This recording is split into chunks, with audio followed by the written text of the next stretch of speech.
नमस्कार शेतकरी बंधूंनो, मी गोविंदा पाटील. मी निजुळू सीड्स या बियाण्याच्या अग्रगण्य कंपनीमध्ये सिनियर ऑफिसर म्हणून जळगाव जिल्ह्यामध्ये कार्यरत आहे. मी निजुळू सीड्स कंपनीसाठी मक्का विभागासाठी जळगाव जिल्हा बघत असतो. तर शेतकरी बंधूंनो, आपण निजुळू सीड्सला परिचित असालच, तरी पण परत आपल्याला एकदा निजुळू सीड्सचा परिचय देतो. निजुळू सीड्स ही कंपनी गेल्या 50 वर्षापासून आपल्याला बियाणं क्षेत्रामध्ये विविध प्रकारचे बियाणं देत आलेले आहे. बियाणं क्षेत्रामध्ये एक अग्रगण्य नाव असलेली कंपनी आहे.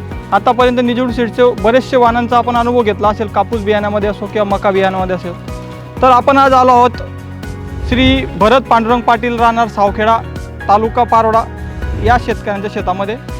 तर यांच्या शेतामध्ये आपला निजुळू सीड्स या कंपनीचा NMS 360 कॅप्सूल हे मक्याचं वाण लागवड केलेलं आहे. तर शेतकरी म्हणून आपण या शेतामध्ये आज या वाणाचे प्रमुख वैशिष्ट्य काय आहेत ते बघणार आहोत. या वाणाचे मुख्य वैशिष्ट्य सांगायचे झाल्यास सगळ्यात महत्त्वाचं वैशिष्ट्य म्हणजे या वाणाचा जो बुंदा असतो तो फार मजबूत असा आहे. म्हणजे किती वारा वादळ हवा आली तरी हा मका पडत नाही, झुकत नाही, जसाच तसा उभा असतो. दुसरं महत्त्वाचं गुणधर्म सांगायचं म्हटलं म्हणजे या वाणाची जी कंच आहेत एक समान आकाराची टोकापर्यंत भरलेली कंच असतात. आणि दाण्यांचा रंग सांगितला तर एकदम अतिशय नारंगी रंग असा दाण्यांचा रंग आहे. त्याच्या पुढे अजून एक विशिष्ट गुणधर्म सांगायचं म्हटलं तर बिट्टीची साईज जी असते ती अतिशय बारीक आहे. दाणे हे नावाप्रमाणेच कॅप्सूल आकाराचे दाणे, चिंचोक्यासारखे जाड दाणे आहेत. त्यानंतर जी कंचांची जी सेटिंग असते ती एक समान आकारावर आहे. म्हणजे कॉप सेटिंग एक समान आकारावर असल्यामुळे काय होतं की हा मका मजुरांना मोडण्यासाठी असो किंवा बाकी कामांसाठी असतो आपल्याला सोयीस्कर जात असतो. त्याच्यानंतर अजून पुढील गुणधर्म जर सांगायचं झालं तर मका आज काढणीपर्यंत हिरवागार असा आपला चारा आहे. म्हणजे काय असतं की गुरांना आपण हा चारा चांगल्या प्रकारे देऊ शकतो आणि गुरांना आपल्याला दुभते जनावरं जर आपल्याकडे असली तर त्यांच्यासाठी हा चारा आपल्याला उपयुक्त ठरू शकतो. तर असं एक क्रांतिकारी वाण आपल्याला NMS 360 कॅप्सूलच्या रूपाने निजुळू सीडने दिलेला आहे. तर शेतकरी बंधूंनो, आपण याच शेतकऱ्याच्या शेतामध्ये आपलं कॅप्सूल वाणाचे 5x5 मीटरचं क्षेत्र आणि इतर वाणाचं 5x5 मीटरचं ह्याच शेतामधलं क्षेत्र याची आपण कटिंग केलेली आहे.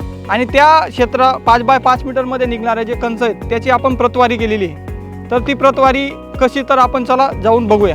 तर शेतकरी बंधूंनो, जसं मी आपल्याला सांगितलं की आपण याची प्रतवारी केलेली आहे. कॅप्सूल वाण आणि इतर वाणाचे 5x5 मीटरचा स्पेसचे कंच काढून आपण त्याची प्रतवारी केलेली आहे.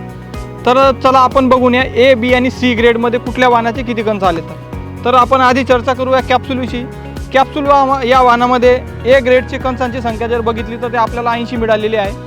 तसेच तेच आपण इतर वाणामध्ये जर बघितलं तर A ग्रेडच्या कंचांची संख्या ही 60 मिळालेली आहे. याच्यामध्ये साधारणतः 20 कंचांचा फरक आपल्याला A ग्रेडमध्ये मिळतो आहे.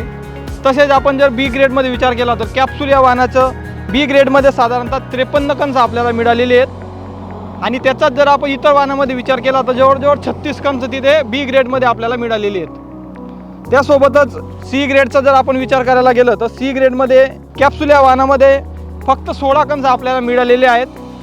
त्याचाच आपण तिकडे जर विचार केला तर C ग्रेडमध्ये आपल्याला इतर वाणाचे साधारणतः 26 कंच आपल्याला मिळालेले आहेत. तर प्रतवारीचा उद्देश एवढा होता की कॅप्सूल या वाणामध्ये इतर वाणाच्या तुलनेने आपल्याला 20 कंच ही जास्त मिळाली A ग्रेडमध्ये. याचाच अर्थ असा की A ग्रेडचे म्हणजे चांगल्या प्रतीचे कंच आपल्याला जर जास्त मिळाली तर शेतकरी बंधूंचं उत्पन्न जरूर वाढणार आहे. तर सगळ्या शेतकरी बंधूंना मी एक आवाहन करू इच्छितो की सर्व शेतकरी बंधूंनी येणाऱ्या अंगामध्ये आपल्या शेतामध्ये निजुळू सीडचं कॅप्सूल या वाणाची लागवड करून आपलं उत्पन्न वाढवावं. धन्यवाद.